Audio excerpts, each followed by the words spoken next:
Roughly 11,000 flights facing delays today and about 4,000 canceled, according to flight tracking service FlightAware. This as a once-in-a-generation winter storm wreaks havoc across the central U.S. region on its path to the East Coast. For more on the impact of the Arctic air, let's bring in AccuWeather lead and chief meteorologist Jonathan Porter. All right, John, it hasn't been looking good for some of the forecasts that we've seen thus far. I don't expect you to have any good news for us. So just as we're bracing for what you have to tell us, we're also bracing for this storm. What do we need to know? Well, good morning. I wish I had better news, but this really is a bitter blast of Arctic air originating direct from Siberia, all the way channeling through Canada and plunging across the central and eastern part of the United States in the coming days.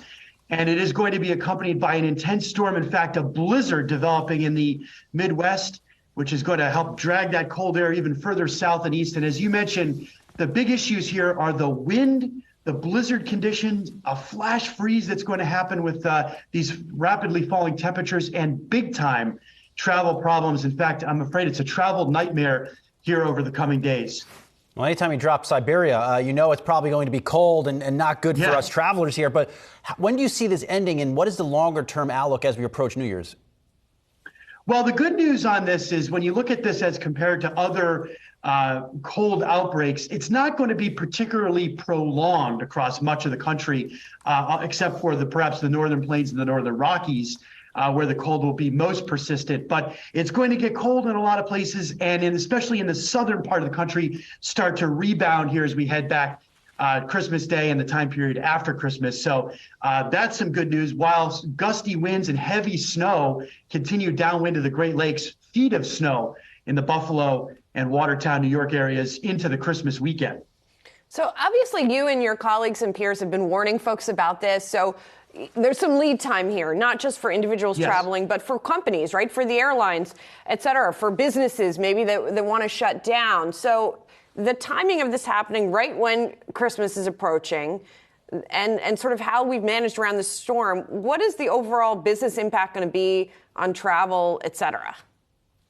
That's a great point, and we have been warning about that here at AccuWeather for over 2 weeks now, about the risk for a unusual surge of bitter cold to envelop the central and eastern part of the country and the big blizzard. So there has been advance notice. Of course, here at AccuWeather, we work with more than half the Fortune 500s and thousands of other companies, giving them weather insights specifically for their business operations. So the weather information has been there. Now we'll see how companies and various types of governments react to it. Of particular concern is the travel industry. As you mentioned, here at AccuWeather, we've been forecasting the risk for over 5,000 flight delays and cancellations each day over the coming days, because it's not just one part of the country. These are big hubs, Chicago, Detroit, and then over to the East Coast. Although it's not snow, it's gusty winds and heavy rain. And these are the kind of problems that can really quickly mount and cascade across the country. Of course, the other thing we're monitoring very closely is the status of the Texas power grid, and the risk for power outages there. Always a concern when we're talking about air temperatures in Dallas in the single digits, but AccuWeather real field temperatures, including the wind aspects, a cloud cover, a variety of other factors, minus 10 degrees Fahrenheit in some places. So this is a big deal across much of the country. Jonathan, I know you're a meteorologist, and so I don't expect a full-on kind of analysis of the economic impact, but is there a general dollar figure in the past that you could point to for a storm of this magnitude where you remember, and it sticks out vividly, how much of an economic impact there was and how that correlates or analogous kind of comparison to this storm?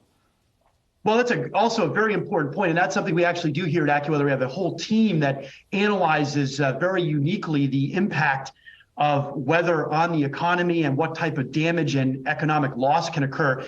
In this case, it's going to likely be in the billions, because we're going to be talking about all of those travel cancellations and delays. And think about all the impact it's going to be, especially to that last mile delivery of Christmas packages, all those last minute Christmas packages. That's why we've been warning about this so far in advance, so that people are prepared and can make the very best decisions. This one looks like it's going to be certainly billions in terms of overall impact Bill, a little bit less, it looks like, probably than, for example, the big cold wave, the historic one in February 2021 that caused all those problems in Texas, probably because although this is going to be intense, it won't be as long lasting. Jonathan, I'm going to go self with my last question. If somebody out there who might be viewing was flying to Ohio, would you tell them to go to the airport here in New York or to just stay home and try to rebook somewhere else? Well, I heard somebody we know might be traveling to Ohio. I just had some information about that, right? My advice is to go early, and if you can get ahead of this, the better. And in the East Coast, conditions are going to be deteriorating as we head through the day today from rain developing, the wind picking up, those ceilings coming down. So that causes airport operations to slow down. And then we're also going to be dealing with that big flash freeze tomorrow. And I want to point that out. These are some of the most significant temperature drops that people may see in their lifetime occurring across the central and eastern part of the country. Take a look at Cheyenne, Wyoming. Yesterday went from 43 degrees to minus 43 degrees to 0 in a matter of 30 minutes. That is a significant temperature plunge, and those kinds of significant reductions, quick reductions in temperatures are heading to the East Coast. That's why we're concerned tomorrow about conditions quickly becoming icy, especially on secondary streets and sidewalks, and that's going to create a huge mess at the airports. Yeah, we were talking this morning about the movie Day After Tomorrow, where the flash freeze comes to New York City, and everybody has to hide out, and it's very dangerous. So if that's my guide, I'm definitely going to be hiding out. Brad, maybe you should leave set now and just go to the airport. I think the sooner you can get going, the better. Again, that's the advice that we've been providing and recommending people to frequently check the AccuWeather forecast. We're updating it minute by minute here as the situation evolves. Jonathan, real quick, are we getting any snow here on the East Coast? Any snow? I want to take out my sports car on Christmas. All right, well, here's the good news. Maybe just a few flakes of snow as this particular storm ends, but the big snow impacts are going to be near the Great Lakes. Sounds like perfect weather to me. No, there's going to be ice, man. I'm sure that thing does not have front-wheel drive or all-wheel drive. You're in trouble. All right, Jonathan Porter. Well, we could talk about this all day, obviously. Jonathan Porter, AccuWeather's chief meteorologist and lead of AccuWeather. Thank you so much. Appreciate it.